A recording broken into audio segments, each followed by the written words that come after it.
Welcome to Keith Bracey's In the Clubhouse, my sideways glance at rugby union. Tonight, Chris, I want to start with football. Surprise, surprise. Oh. The round ball variety, soccer as it is known in my household. And Birmingham City have sacked their manager. What do you think? They have. Mixed feelings. I don't know what to say, really. Well, you admitted to me you were quite happy, actually. Well, I am personally, but and I should imagine a lot of Blues fans will also be happy, but apprehensive as well. What's next? We don't know what's next. Next? We don't know what's going on. Well, I must admit, the Villa, talking from, as you know, I'm an Aston Villa fan, have been since 1962. Villa squandered their great start to the season. Four games lost now with no goals scored. Worst run since 2001. So both clubs are in the deep and dirty stuff, aren't they, really? Yes. And but I'd rather be the Villa than the Blues at the moment. But never mind. Only just. Anyway, back to the rugby. And today I want to talk about the club that's given me the greatest pleasure in my life, other than my wife. A bit of a poet and I didn't know it. But no, Dixonians. Dixonians, my rugby club. The club I've played for since 1976, Chris. Ooh. We're on the way back. After not playing... Where we've been. we've struggled a bit over the last 9 months or so. We haven't fielded a team since last December. The link we had with the Birmingham Medics university students didn't quite work as we'd anticipated. And we're now striking out again afresh, anew. Last weekend we had our first training session at our home now, our new home, Roheath Pavilion in Bourneville. Birmingham B31HH, if you're interested in coming along to watch us. Our first game will actually be on the 1st of November at 2:30 kick-off at Roheath. No, we had 7 along to our first training session last Saturday. This weekend we doubled numbers. We had 14. We almost got a 15, which is a team, a quorum. Yeah. So we're looking onwards and upwards, Chris. We're doing really well. And we've got some good young players. I'll give some of them a shout out, some of them. Sam Rowe, who's a prop. Welcome to you, Sam. Thank you for turning up on Saturday. Hope to see you this Saturday at training again and for the game on the 1st of November. Morgan Play, who's a Frenchman. Qu'est-ce que tu fais? Great hands. Great lemon. Lemon? Bon? Lemon? Lemon. Lemon. Lemon is a hand. Oh, right. Le Mans. Okay. I don't forget it. I only lived there for 3 years. I remember everything. Well, you don't speak any French, do you? Bière. You just shout un peu. Un petit peu. Un bière. Un bière. Anyway, Morgan Play, welcome Morgan. I hope you're going to stay with the club and grow with us. Who else? John Baggett and his son Aaron. Aaron Scareham, he was running around like a good one. Young Aaron. John was a prop and his son Aaron is a winger. So welcome to you, John and Aaron. And also Tian Hodgkinson, who's a South African. Welcome to you, Tian. Thank you for turning up and with your experience, and we hope to go far. Tian plays fly half, full back, centre, so utility back for Tian, and good luck to you, Tian, and I hope you're going to enjoy playing for Dixonians. Who else did we have? We had some of the old stagers. Angus McMeekin, our club chairman, he's going to turn out for us. John Larkin, blast from the past. He's even older than me, Chris, so that's saying something. Is there anybody older than you? I'm like Methuselah. I'm that old. Like who? 56. You're 56 as well, I'm aren't 56. Only just so. Just 56. Well, April Fool's Day, my birthday. It's true. Very appropriate. Very apt. Yes. April Fool's Day, and I am an April Fool because I was born 7:30 in the morning. So there you go. Never mind. So yeah, Dixonians are on their way back. We're hoping to have our first game against an unspecified opponent on the 1st of November. Let's say 2:30 kick-off at Roheath Pavilion. So come on down and. Come on down. What's this, Bruce Forsyth? Price is right. No, we'd love to see you down at Dixonians. We've got a nice little bar, big super screen where we can watch the internationals, the autumn internationals. Not sure whether we're going to have an early kick-off so we can play the game and then watch the autumn internationals in the afternoon in the bar and on the big screen. But we'd welcome any new players along to the club again. Anybody else who's interested in playing. If they wanted to come along to Roheath Pavilion, Roheath Park, this Saturday at 10 a.m. in Bourneville, B31HH, if you're interested, and bring your kit. And we've got we've got some sessions. We've split off into two groups. The more experienced players go off and do their own thing. And then the complete novices, because we want to introduce people to rugby, Chris. They are taken by a guy called Chris Sigsworth, who's the Rugby Union's local development officer. Thank you, Chris, for what you're doing for our club. Fantastic what you're doing, and thanks for taking the sessions for the last 2 weeks and this coming session this Saturday. So, yeah, Chris Sigsworth, big shout out for Chris. Thank you, Chris, for what you're doing. And as I say, we welcome any players of novices, experienced players, old players, young players, good players, bad players, whatever sort of player you want. Players number 6 will welcome you all. So, yeah, and if you can't make training this Saturday but would like to play on November the 1st or get involved with us, Dixonians Rugby Club, our website is www.pitchero, which is spelled Pitchero, pitchero.com/clubs/Dixonians. And we are spelled Dixonians, not DIC. We're not old dicks. No. We're old dicks. Dix, Dix, okay. as in DIX. Okay. Because we're the old boys of George Dixon Grammar School for Boys in City Road in Edgbaston, an august institution which I attended from September 1969 to July 1976. Then I went on to play for Dixonians from 1976 until 2002, when I ruptured my patella tendon, which put an end to all sorts of antics, bedroom-based and playing field-based as well. So, yeah, I had a good spell, over 30 years playing for the club. It's been my life. I met my wife there, and no, she wasn't the hooker. She was the woman that cooked the meals, and I fell in love with her stomach. My stomach fell in love with her. Food, I should say. And as they say, yeah, if she's listening tonight, sorry Mary, didn't mean that. If she's listening tonight, the true way to a man's heart is through his stomach. And Mary did the cooking. She cooked some great food, stews, curries, balties, tagines, chilies, goulashes, everything a man could ask for. And I fell in love with her cooking, and then I fell in love with her. In fact, I was the man at the hatch who was always there, wanting more, and in the end I got more than I bargained for. So thank you, Mary, for all you've done. Thank you, Dixonians Rugby Club, for all you've done. Hopefully we're doing our bit now to revitalise the club and bring us back to where we belong at the top of junior rugby in Birmingham. So, yes, thank you to all the Dixonians for the great pleasure you've given me over the last nearly 40 years. Will be 40 years in 2016 since I started to be involved with the club in 1976. And as I say, we're a great old club. Celebrated our centenary last season. 100 years of Dixonians rugby, 1913 to 2013. Be very sad to see the club die. So hopefully we're fighting back now and on ready to go from strength to strength with this new influx of players we managed to find around the pubs and clubs of Birmingham, Harborne, Selly Oak, students, young men, old men, wise men, foolish men, all sorts of men. We come in somewhere amongst that. Yes, we do. You and I, old men. Yeah. Old geezers. Well, my theme tune is Last of the Summer Wine, after all, Chris. You know, it's two old blokes talking about rugby, really, isn't it? Mm. Two oldish blokes. We're not past it yet, are we? Yeah. One old big dick. No, small. Oh, yeah.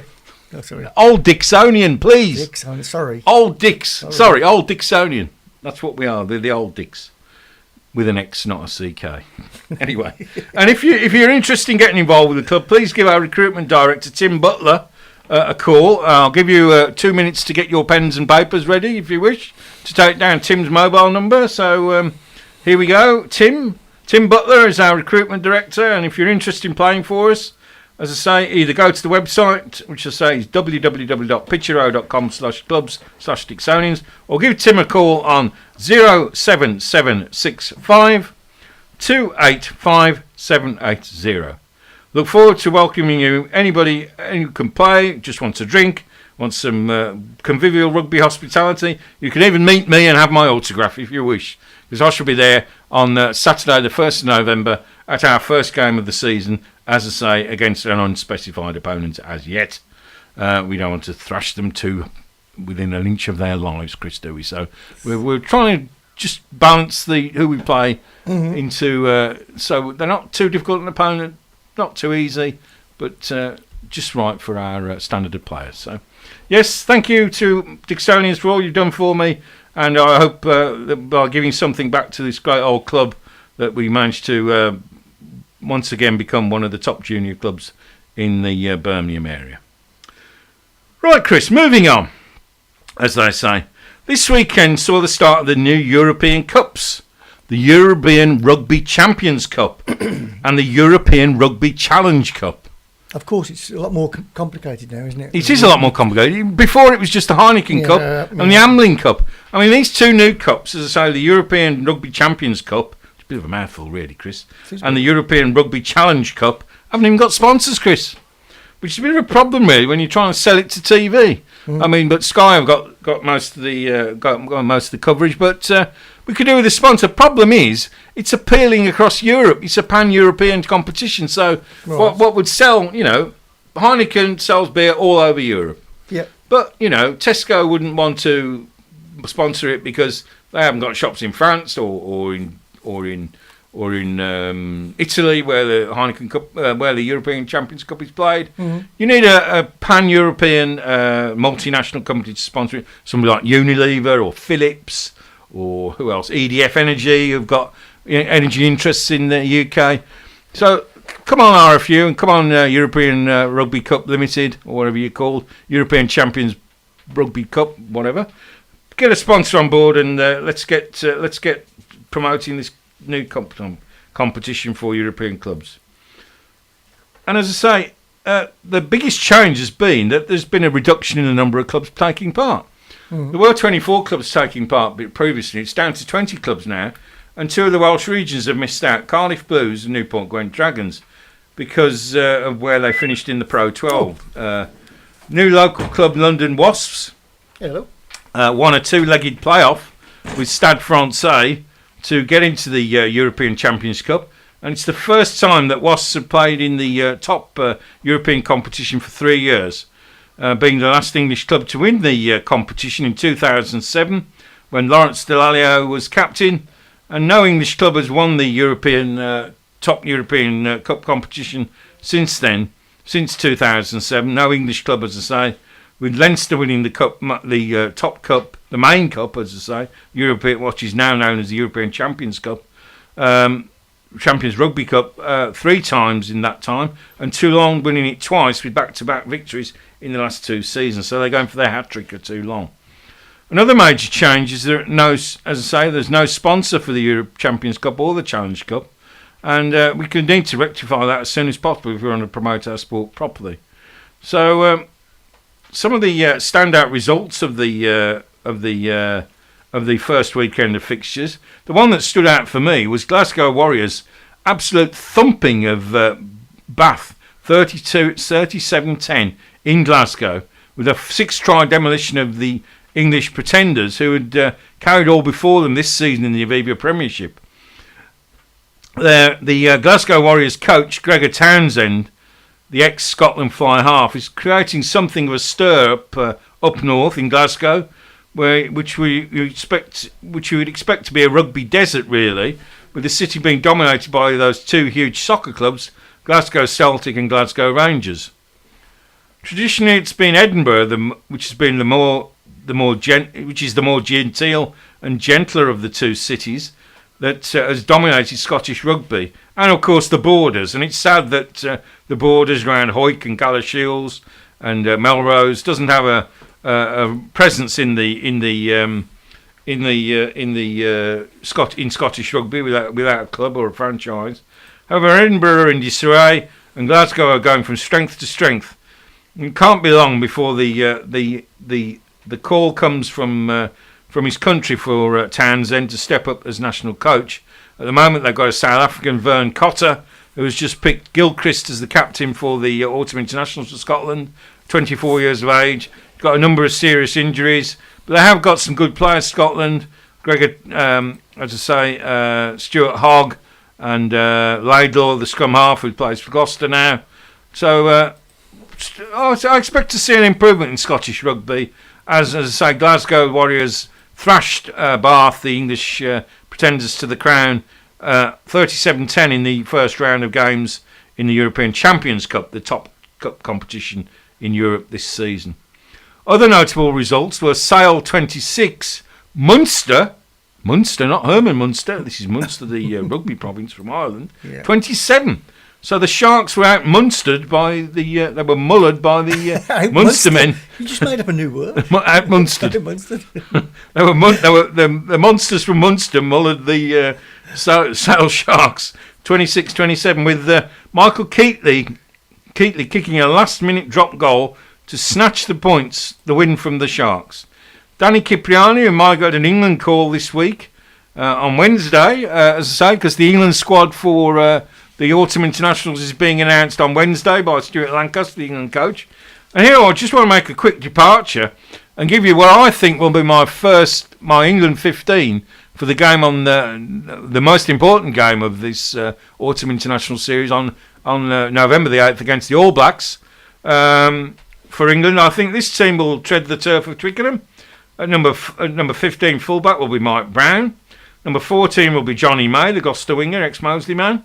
Number 13, Luther Burrell. And number 12, inside centre, Billy Twelvetrees. Number 11, now this is where there might be a bit of a change. Chris Ashton possibly, or Dan or Dave Strettle, or even possibly Christian Wade, who scored a fantastic try on Saturday again, for the Wasps against who were they playing? Wasps were playing another team. Christian Wade scored a brilliant try against them anyway. Yeah. It was a French team, wasn't it? Who was it? Hang on. No, it's no good asking you. I reckon it's a French team. It was. Can I make a guess? Go on, tell me. I'm struggling here, mate. No, it was Leinster. It wasn't. It was Leinster. It wasn't Leicester. It was Leinster. Right, okay. It's close. Not Leicester, Leinster. 300 or 400 miles. So, as I say, Chris Ashton and David Strettle both scored 2 tries each against who were they? It's because of all these foreign teams, you see. I can't get used to it. No. It was Clermont-Auvergne. Oh, no. Clermont-Auvergne. You said the French team? It was, well, I want to get it right. I want to be right.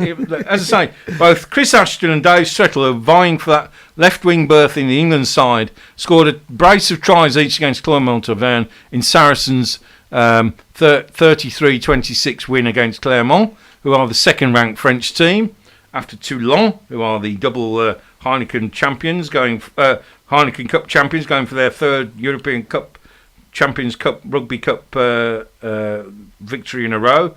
Number 10, I think, will be Owen Farrell. Although Stuart Lancaster's plan to blood Owen Farrell, who's been out injured for most of this season in the Saracens versus Clermont game, came unstuck and he only got the last 4 minutes because Charlie Hodgson was playing that well and the game was that close that Saracens didn't want to take him off. So, yeah, Owen Farrell at outside half, number 10. Number 9, Danny Kerr. Number 8, Billy Vunipola, who's shown great early season form. Number 7, Tom Wood. Number 6, and captain Chris Robshaw of the Harlequins. Number 5, Joe Launchbury. Number 4, Courtney Laws, the Northampton Saint, who's shown great form this season as well, although he has had some injuries. Number 3, tight head prop David Wilson. Number 2, hooker and probably vice captain Dylan Hartley, the New Zealander, who'll be playing against his old former home country compatriots for England, and number 1, Joe Marler, the loose head prop. So that's my England team for the great game that is in view against the New Zealanders on November the 8th at Twickenham. As I say, other than the South Africans, England are the only side to beat New Zealand in the last 3 years since they won the World Cup in 2011 in their own country. Now, some of the other players who may feature are Carl Eastman, who had a good summer series in New Zealand, the inside centre, the ex-rugby league man, and his compatriot from Bath, Jonathan Joseph. They may feature. As I say, if Chris Ashton doesn't get in as a first choice, he may be on the bench. Ben Foden, the Saints fullback, might feature as well because although he did have a real ricket on Saturday when he was playing for Saints at fullback, and they were quite close with the French side they were playing against, whose name escapes me CGA's walked in and he's completely ruined the whole show. It was going so smoothly. It was going so smoothly. Well, it wasn't really, was it? No. The show doesn't really ever go smoothly.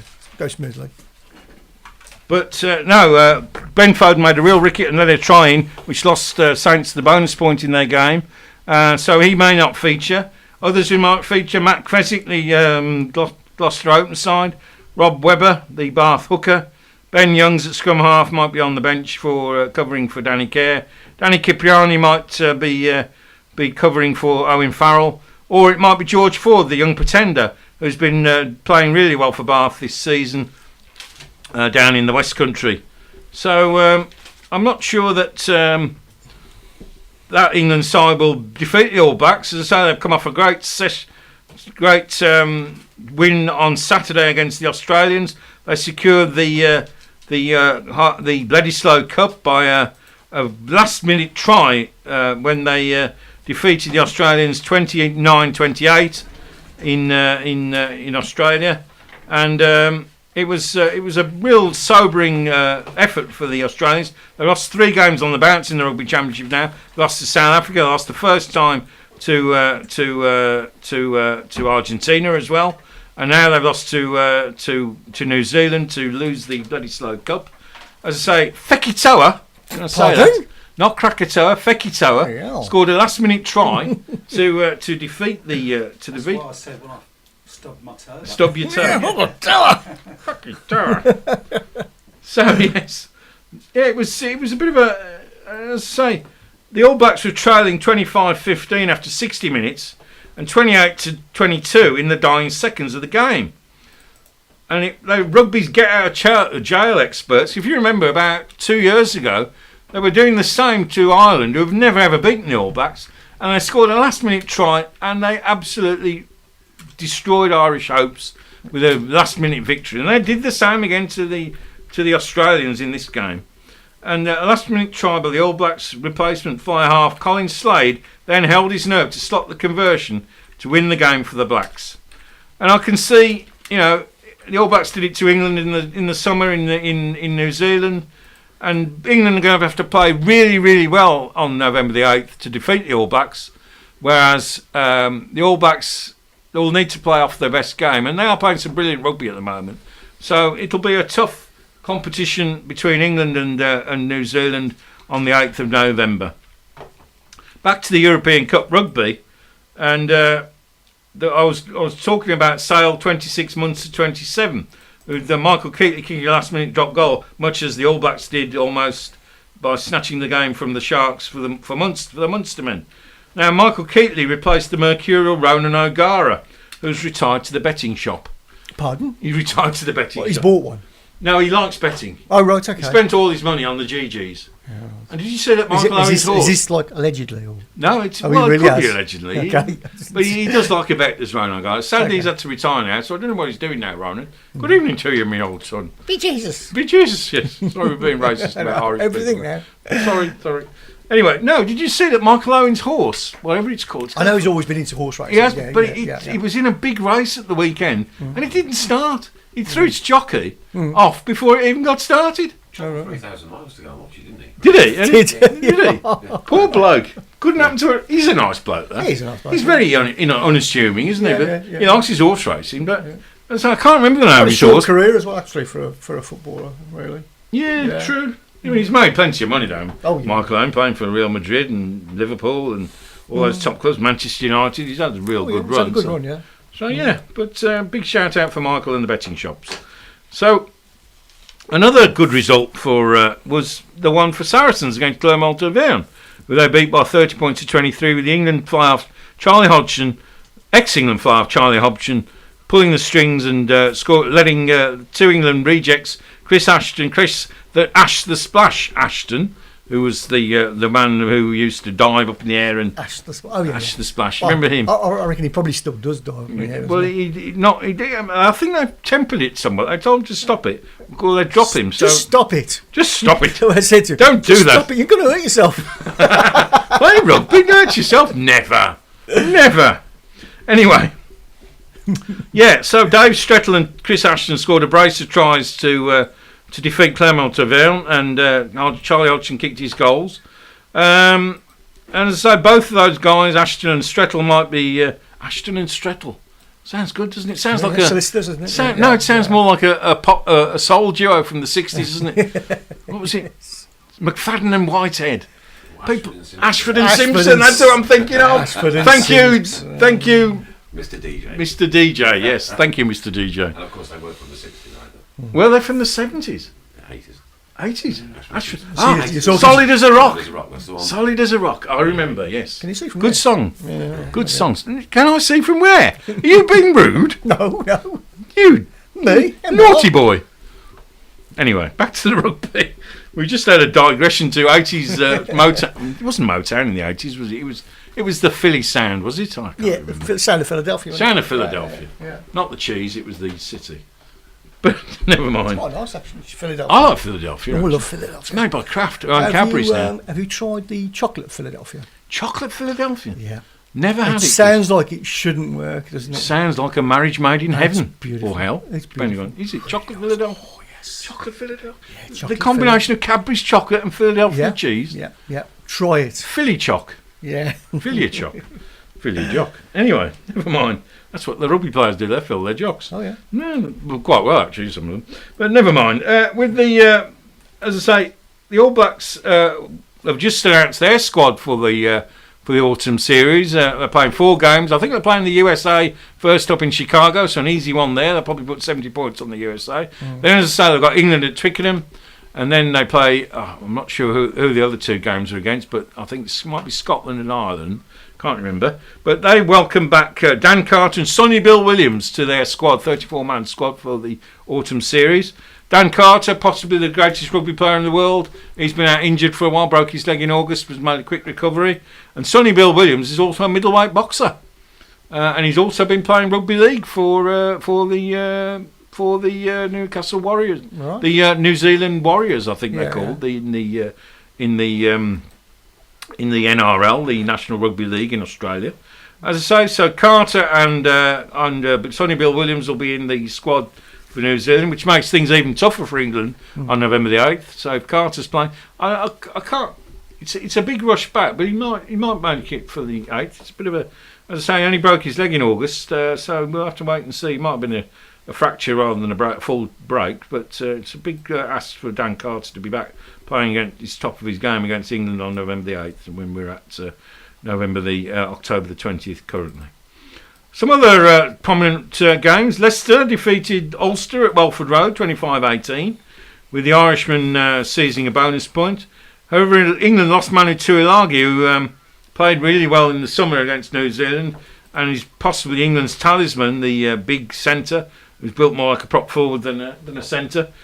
He's got a groin strain.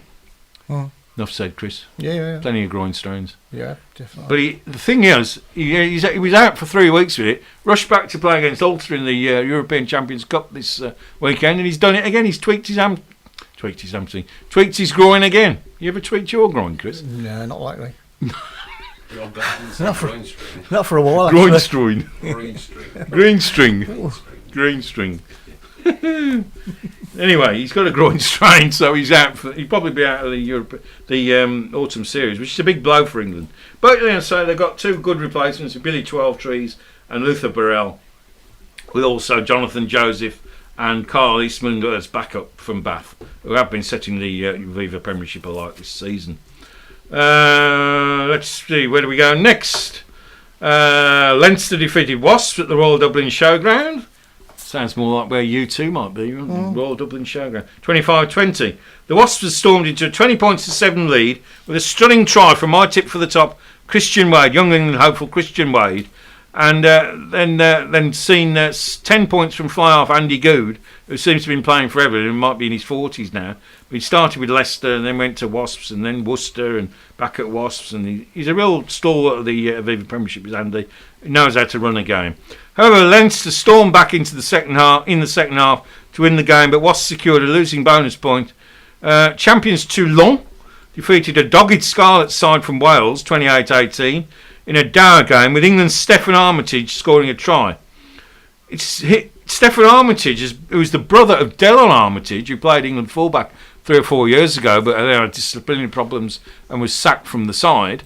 Stefan Armitage's younger brother, who's an open side and a monster of a man, and was voted World Rugby Player, European Rugby Player of the Year earlier this season for last season, actually, for too long.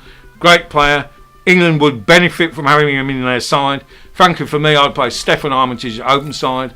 I'd drop Tom Wood and I'd play Chris Stobshaw blind side with Billy Vunipola at number 8. That would be my back row for England in the World Cup or for the New Zealand game on November the 8th.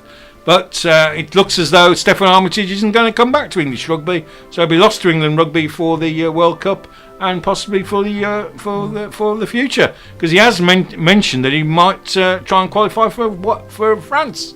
He's played in France for the last 3 years, so he may qualify for residency. He also lived in France as a child for 5 or 6 years, so he may throw his hat in with the Froggies. So best of luck to you, Stefan, if you do. But England will miss you, mate. But as I say, Stefan Armitage scored a try for Toulon. Well, Johnny Wilkinson's old club, who retired last July. I can hear the music. They're coming for you. They're coming for me. They're coming to take me away. Yes, I've got to be back in the home by 10 o'clock, Chris. No, my medication's starting to wear off. You don't have to convince me. I can believe you. Anyway, so thank you for that brief interlude where I get to talk about what I love best, which is rugby, innuendo, my wife, my daughter, and by the way, we're going down to see Sarah this weekend playing hockey for Cardiff Metropolitan University in Cardiff. Thank you for listening. Good night and God bless. Good night. Good night. Good night, John boy.